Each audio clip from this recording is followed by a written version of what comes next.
Hey there! So, let's tackle a little problem we have with a MongoDB collection.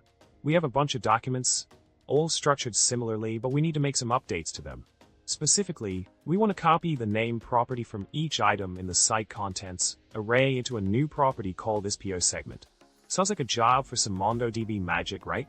Now let's dive into the solution for our MongoDB document update conundrum. The key here is to use the updateMany method along with an aggregation pipeline.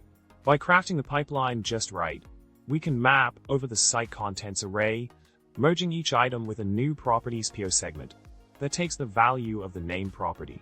This way, we can update all the documents in our collection to include this new key value pair effortlessly.